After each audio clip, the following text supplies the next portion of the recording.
Aksariyat hollarda mashhurlarning farzandlari o'z ota-onasining soyasida qolib ketadi.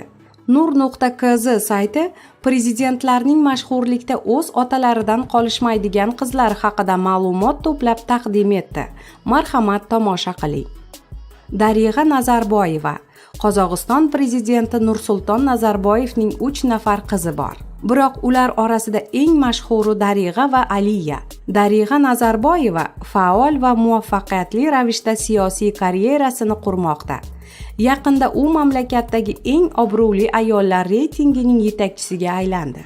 2016-yilning 15-sentyabrida Qozog'iston parlamentiga senator sifatida saylangan edi.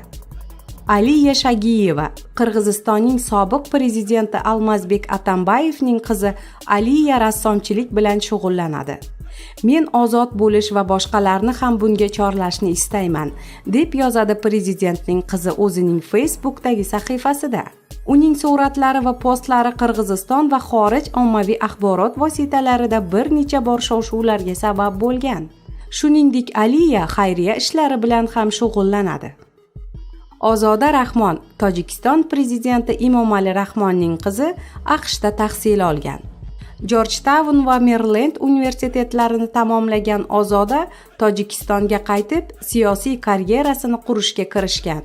Tojikiston senati a'zosi va dunyoning eng muvaffaqiyatli 100 nafar ayollaridan biri hisoblanadi. Ayshat Qodirova, Checheniston prezidenti Ramzan Qodirovning qizi. O'zining kiyimlari kolleksiyasi bilan tanilgan. O'tgan yili turmushga chiqqan Ayshat Firdavs modalar uyining direktori hisoblanadi. Sumaya Erdo'g'on, Rajab Toyyib Erdo'g'onning katta qizi. Esra omma oldida ko'p ham ko'rinish beravermaydi. Biroq kichkina qizi Sumaya mamlakatning siyosiy hayotida va ota-onasining rasmiy uchrashuvlarida faol ishtirok etadi. Sumaya Oksford universitetini tamomlagan. Ivanka Trump. Ivanka Pensilvaniya universitetini tamomlagan va otasi Donald Trampga rasmiy uchrashuv hamda xorij safarlarida muntazam hamrohlik qiladi. Leyla Aliyeva. Ozarbayjon prezidenti Ilhom Aliyevning 2 nafar qizi orasida Leyla ko'proq mashhurlikka ega.